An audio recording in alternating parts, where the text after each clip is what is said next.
So Ghalib, so when you found this passion and the way you broke the life into different spans and set up many goals, and then suddenly you became then the only person from the subcontinent holding all the three big titles. Yeah, so I'll briefly answer South's question, South, and for the audience as well. When you do these long distance endurance races, it's a competitive sport, yes. Guess what? Who's your biggest competitor? It's your own self, right? So you are racing to not to compete with others, you're racing to compete to finish. And each time when you are trying to increase those thresholds, it allows you to get that kick out of it. To Rizwan's point, yes. So in terms of my titles, finisher titles, I'm the only guy from the subcontinent lucky enough to have Ironman, which is quite common, which is quite standard sport now, and it's too commercial, and it happens probably all across the globe now. And I think the other one is Swissman and Norseman. So these two are extreme races. So other than swim, everything else is vertical, right? So whether it's bike, whether it's run, you're going up, up, up, and you're summiting Alps, mountains, and it literally either it makes you or breaks you. Simple as that, right? So Ironman is all flat, right? So I would like to expand that, for the benefit of the audience, when we are talking about setting no limits, when you're doing Ironman, it's all flat. And I asked, guess what? When I finished my first Ironman, I said, yeah, it's okay. But guess what? A month down the road, I said, it's hard for me to do another Ironman again. You know why? It's too monotonous. Everyone is there, and you're just biking, you're just running or swimming, whatever, fine. But where's the environment? Where's the learning opportunity for you to actually build acquaintances, build relationships, be part of a community that helps you in pushing yourself out of your comfort zone and pushing your limits each time. And guess what? Thanks to internet, I went to the internet and checked for, world's top 10 toughest endurance challenges. And over there it was, a triathlon of all those 10 challenges. And I said that, I want to do this.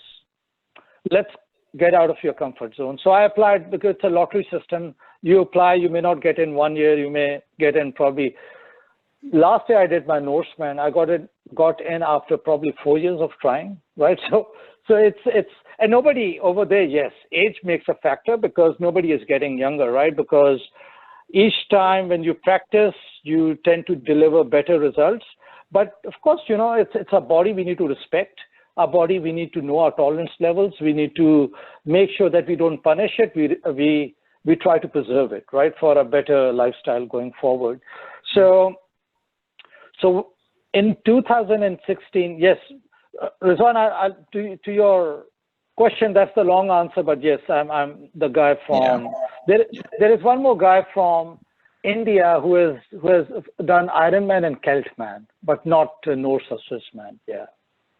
Very nice. Now, I'm also looking at the watch besides me, and you've answered one of the questions that I had later was about the qualities, but I think you've answered that. So I'll skip to my last question, which is that after achieving all this, right? This is not at all an easy feat. Now, what's next? We spoke something about you doing something in Pakistan. So what's next in your life? What's the next big thing coming? Yeah, so it's a two-pronged approach that I have. One is to continue to, pick a destination of one of the extreme races and try to participate on an annual basis for those races. That's what I'm doing. And the other aspect is to give back. So being a Pakistani and, I'm product of primarily Pakistan because when I came here, I was in my early 30s, right? And I thought that it's an opportunity to give back to the country. So I collaborated with the international extreme triathlete community and with the foundation that actually hosts these extreme races. It's been a challenge, frankly speaking, to attract extreme athletes to that part of the world. Why? Because of the image that we have, unfortunately. But, you know, with the new government being there, and then, you know, we still have different set of challenges. It's improving. And there is one race that I was there last year, and we have decided that we will host it. It kicked into my mindset in 2018 to host a race, an extreme race in Pakistan, the kind of terrain that we have.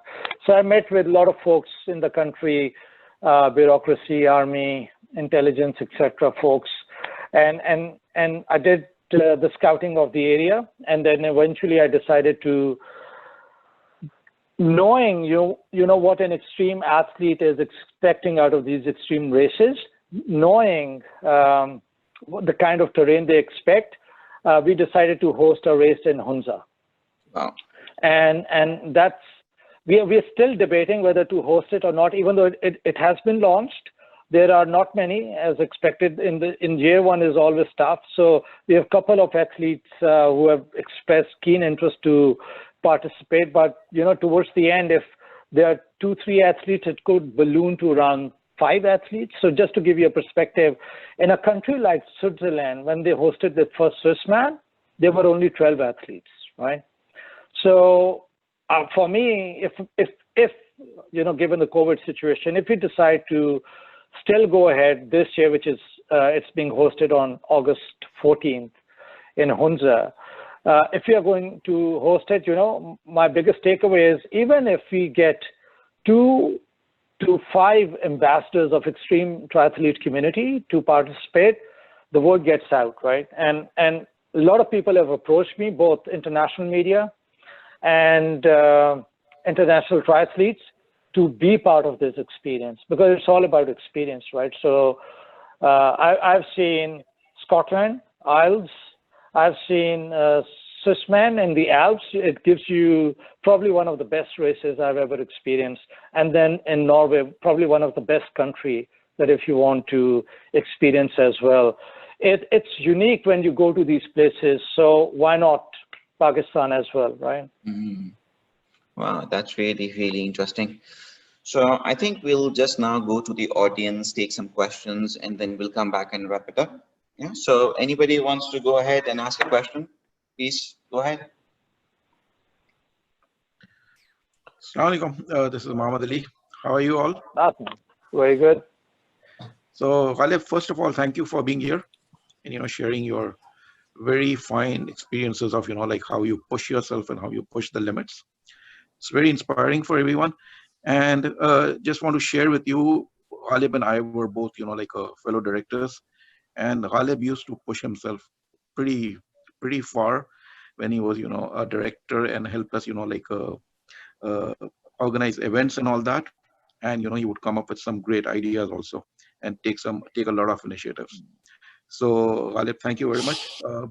So right now, my question is, how do you maintain your stamina and your health, you know, knowing that, you know, you're also getting older, and you know, and you know, like obviously you can run, you know, like 20 miles or 30 miles when you're 20 years old or 30 years old, but now that you're in your 40s, if I'm not wrong, if not in your 50s like me, right? So how do you still maintain that? And, you know, are you still maintaining that level, and how do you maintain that? Thanks for your kind words. It's been a great opportunity to work with you as well. Great question. So as I said, you know, age is just a number. It's a lifestyle choice. So guess what, you know, this year there is a race in Italy, in the Italian Alps. It takes you from Italian Alps to Swiss Alps and bring you back to Italy. So it's called Icon. It's considered to be world's toughest triathlon. So I'm supposed to participate in that race, and it has just disrupted my training from January to date. and there are multiple reasons. And of course, then COVID kicked in. I intentionally, since April, pushed myself to get out of my comfort zone. Yes, you are right. You know, physically, I'm in my late 40s, but mentally, I'm still in my 20s, right? So it allows me to push myself to that limit. And given that I have a defined goal, if that race is going to happen, and if I'm going to participate, I want to continue to train accordingly. So rule number one is, when you set no limits, it doesn't mean that you are not disciplined about the tools, the mindfulness, and the body, your own body. So I listen to my body all the time. You know, you have to respect it. You have to make sure whatever you do, don't take to a level that you're punishing yourself, you know, because there is a very high cost to it. And these injuries that you may cause to yourself, they may live with you for your remainder of your lifetime, right? So I've been a teacher of my own journey to the stage where I've achieved so far, because I trained myself. I did nutrition, and you know, my wife helped substantially in terms of feeding me all the right stuff during my training sessions. At the same time, it helped me to strengthen my core. So the first thing is you take your first step, Ali, and then you define that, you know, 1K walk, 5K walk, 10K walk. So just to give you, and I'll wrap up, just to give you a perspective, during fasting, I'm still running 16K every day as we speak. Wow. Wow. So I'm just trying to not push myself, but I'm just trying to be respectful around the dynamics, you know. So, and I will just come, exhaust myself, and you know, an hour or half an hour down the road, the fast will open. So it's just the timing, how you balance. I'll be more than happy to, you know, give advice or coaching to anyone on the call who may require to redefine their lifestyle and try to push themselves to the next limit. Yeah.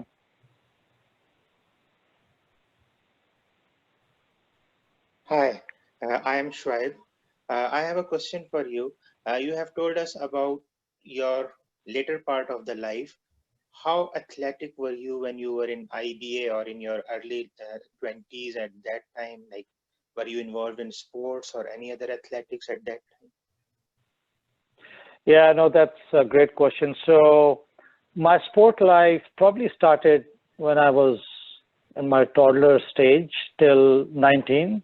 And when I left my house, 19, for Karachi, that's when I stopped sports, right? So IBA kicked into my life, then marriage kicked in, then you have kids, you're settling down, right? So I would say from early 20s till late 30s, I was never active, right? So that was a huge shift, a huge gap, right? So we are talking about good 15 to 17 years. There was a huge gap. So again, a takeaway for the audience is, you know, despite, but I used to be active, like, you know, if I'm not investing my time in sports and improving my lifestyle, I will always try to push myself professionally, right? So, but it doesn't mean that you are pushing yourself physically, right? So you are mentally, you're pushing yourself. But, and as I said that, you know, and it's a lesson that I've learned out of this journey so far, is whatever you are passionate about and during your teens, you know, at certain stage in your life, whenever time kicks in, that passion will get reignited if it has not been exhausted yet, right? So, and I was, as I said, national junior champion in Pakistan. I used to compete with Army provincial teams, and I used to outcompete a lot of folks. And despite no training in Pakistan, you know, back in late 80s, there was no concept of training in swimming, forget it. And the time needle has moved significantly over a period of time. You simply need to use those moments and capture. Yeah. Hi, Ghalib. After 17 years of break, when you did not participate in any sports, what motivated you to go back and start this such a uh, tough sport? I mean, Yeah, as I said, I think the motivation was, I want some time to myself, and I want to invest in my well-being, both mental and physical. So I was a bit chubby in my, I would say late 30s, and I'm still getting the chubbiness back. But so I said that, I need to push myself from waist 36 to 34 to 32. And, when I'm at my peak stage, my waist is around 30, right? So I think even 29 at times. So it has helped me in, with that whole transition of a lifestyle change. I felt so good about my mental and physical well-being that it used to attract me every day. There were moments, mind you, during the weeks, the last weeks of my training for these events, I used to be in tears. When will this end? And goal setting is key, whether it's your training or whether it's being part of that event. So in 2016, when I got selected for the first time for Swissman, I couldn't finish. That was a turning point in my life that actually made me rethink my whole perspective of living. So, and there were a lot of reasons. It was training, it was logistics, it was lack of familiarity to terrain, lack of training in that terrain, acclimatization, etc., etc. So nevertheless, you are into it, halfway through, you do not finish.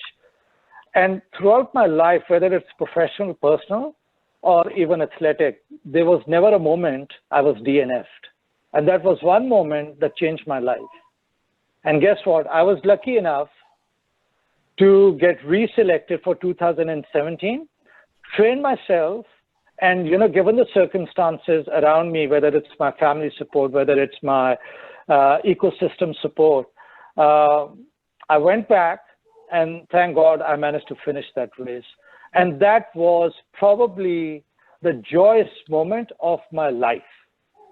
Because Swissman, if you get the opportunity, folks, look at the videos that have been that were shared in the invite. It's besides the terrain and the beauty around it, as an athlete, when you go through those experiences, even you are in tears and pain, it transforms you. So if you ask me, Ghalib, why would you do this every year?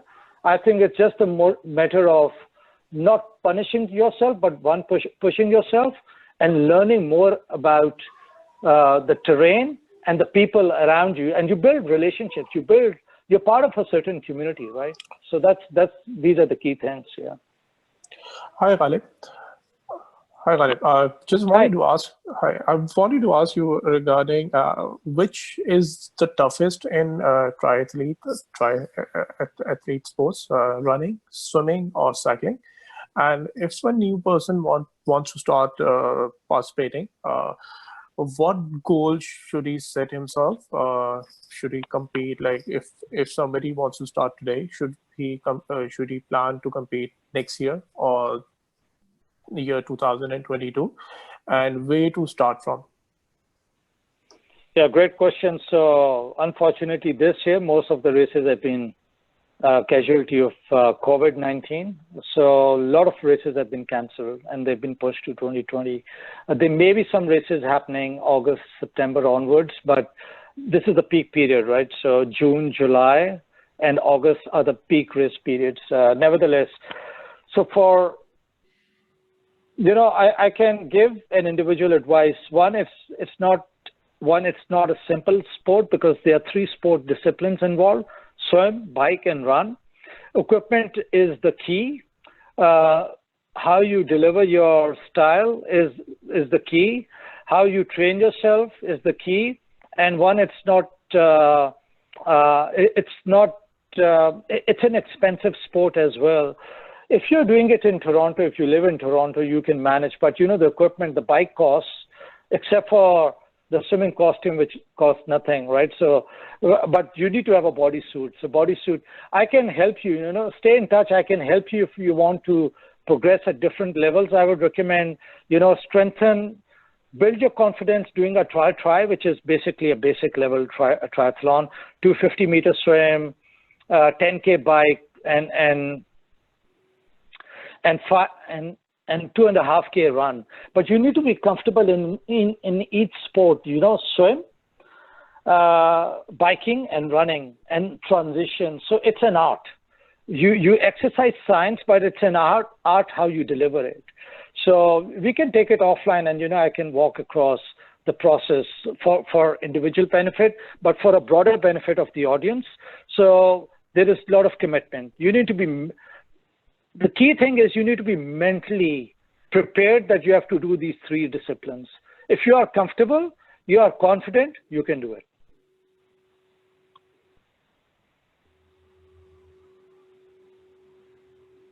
Hi, can I take a next question? Sure. Hi, everyone. It's Lupna here. I have a few questions for you. How did you land in your first job? You said that you were lucky enough going to the same industry, but there should be some goals or like something like you have done it differently, that you have resumed working in the same industry. My second question is, what were the initial challenges at your workplace? How different have you found those things from Pakistan and Canada? And this lifestyle that you are currently maintaining, how you are balancing your work and this passion? Thank you.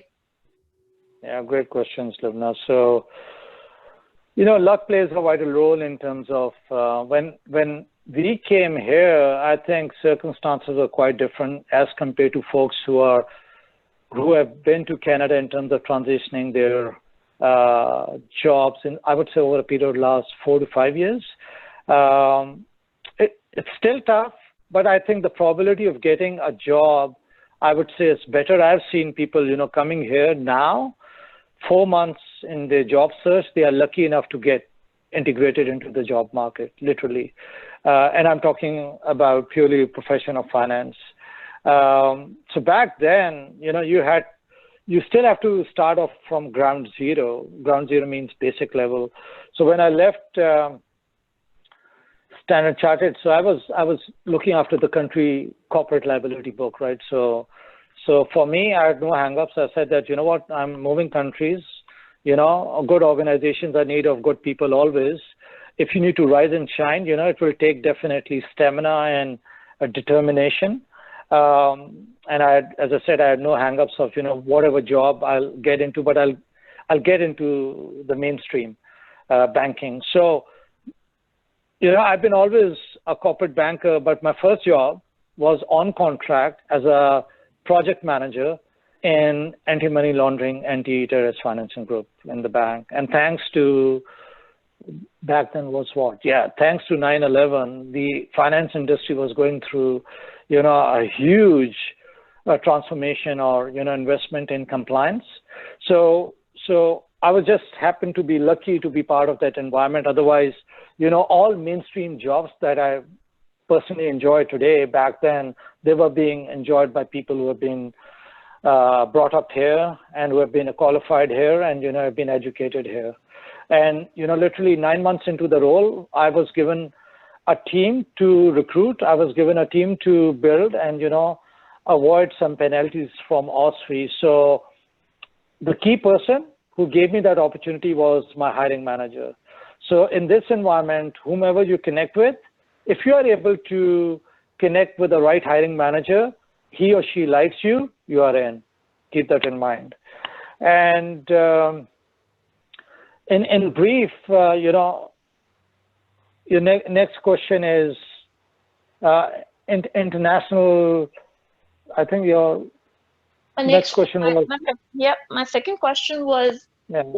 what were the challenges you have faced during your job in terms of environment? What I have seen that people here talk about the fast-paced and a lot of working hours during any sort of job. Coming from Pakistan, where the work environment's totally different, how did you manage it? Yeah, no, thanks for refreshing my memory. So as I said, I was lucky enough for the hiring manager who actually broke a lot of silos and recruited me as a project manager on contract. Then he gave me the opportunity to come to RBC on part-time. He gave me the opportunity, Ghalib, you should be doing what you have been doing and you're good at doing. And that was what? More around, relationships, corporate management, my skill set, and my delivery. I said that I never said no. At that point in time, the bank was going through a sector specialization in commercial markets, and they were looking for talent. And he recommended me to another hiring manager within the bank, and I went through rigorous interview process, testing processes, and behavioral interviews, et cetera, and they selected me to be part of that role. I'm now talking about 2007. 2007 until 2011 or 12, you need to use the circumstances around you. So until 2007 and 8, I invested my time thoroughly to learn about the local lingo, local environment, local economics, business practices, and test my skills in terms of collaboration. And learn from, again, the ecosystem around you, what people are saying, how they are having a conversation, and use that language in your daily lifestyle professionally. So that helped me in integrating and breaking those silos and barriers, leverage contacts within the environment around you, whether it's internal within RBC or whoever your employer is, or externally your clients. Your biggest advocate are your clients. Remember that. Because if you are able to wow them, if you are able to give them a unique experience, guess what? They are going to give you leads. They are going to provide great remarks for you. It will come back and allow you to be profiled as a preferred candidate in any role within the bank. So I used and leveraged all these opportunities. So my role in commercial markets was I was senior manager. I built. So here's what the organization viewed. Okay, this guy is delivering. Give him more complex, give him more larger relationships. Let's see what he can do. I used to travel to US. I used to manage the local corporates, large local corporates. And then I said that, you know what, I need change. So I went.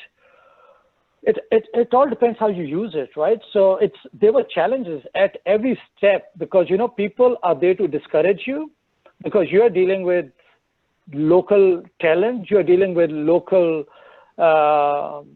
qualified people, and you need to outperform. The only thing I had a focus on was my next step, my next goal, and how I can achieve that. So I just used the ecosystem around me.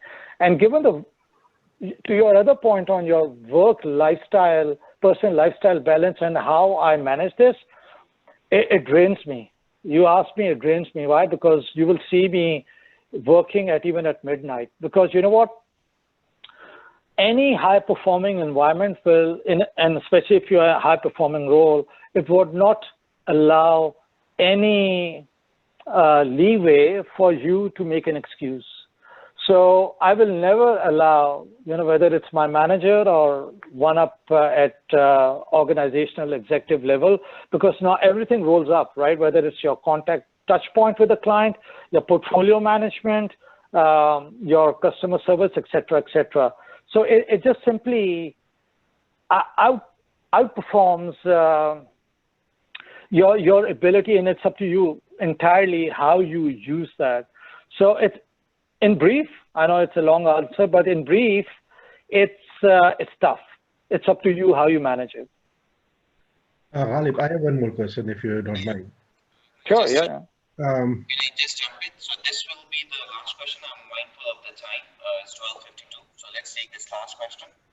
my Sure. question is that, do you have any kind of sponsorship if you are traveling abroad, like Switzerland or Italy, or you use your own money to pay for your expenses? I mean, do you get any sponsorship, or you're using your own finances to pay for all those expenses? And that, especially during the training also, the food you're eating, I mean, I'm just wondering that. No, no. Yeah, no. It's a great question. So far, I've never asked for any support, and and literally there are a lot of advocates who are there to help me, to support me, and during my journey, even my race in Pakistan. If you look at my website, you go to our partners section. Over there, you will find a lot of sponsors, and all those sponsors are there just for the sake of promoting their brands. So in terms of any monetary support, no. I have managed to do all this single-handedly on my own with my own funds. But you need to find sponsors. So I never wanted any strings attached to my to pursue my passion. Otherwise, you have to wear their athletic wear, or you have to do something to please them. But given the kind of balance that I operate with during my training, during my personal life, during my social interaction, and I would say the last thing is my professional. I don't want any conflict of interest through my professional, compromise on that side.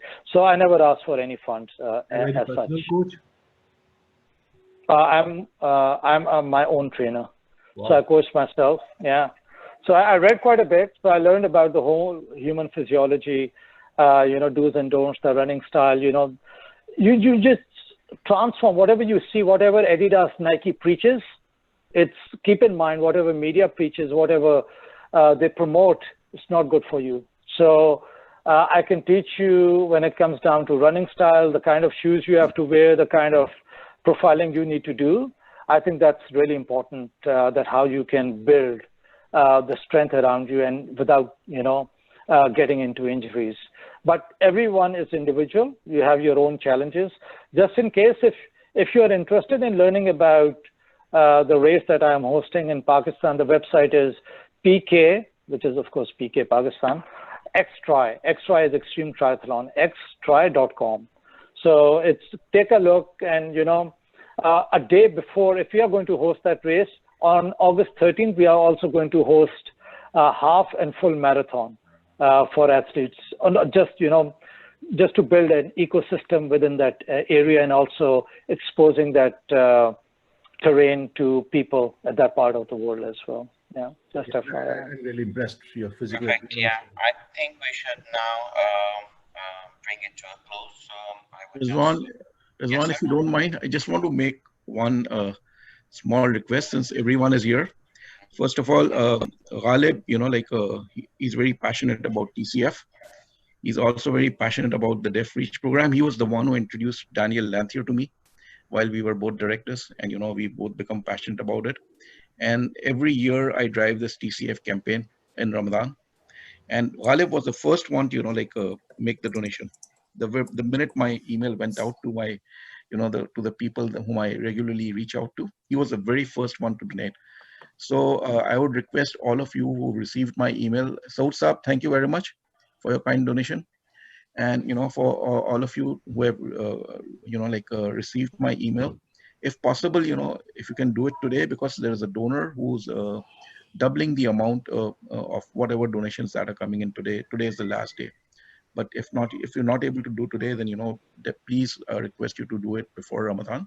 And no amount is big or small. Whatever is within your means, that would be acceptable. Even if you were able to donate $1, that is fine, because with every single dollar we reach, we reach to our target. As Ghalib, must be knowing, with every step he reaches us, he pushes his limits, and but those limits take a step at a time. So I would highly appreciate your help on this. Thank you so much. Thank you, Ghalib. Hey, Ali, thank you.